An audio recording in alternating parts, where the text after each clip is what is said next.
शुक्लाम्बरधरं विष्णुं शशिवर्णं चतुर्भुजं प्रसन्नवदनं ध्यायेत् सर्वविघ्नोपशान्तये। व्यासं वसिष्ठनप्तारं शक्तिः पौत्रमकल्मषं पराशरात्मजं वन्दे शुकतातं तपोनिधिं। व्यासाय विष्णुरूपाय व्यासरूपाय विष्णवे नमो वै ब्रह्मनिधये वासिष्ठाय नमो नमः।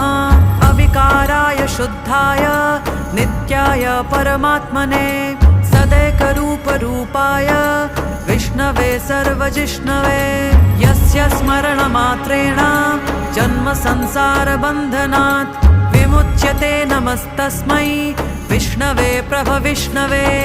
ॐ नमो विष्णवे प्रभविष्णवे।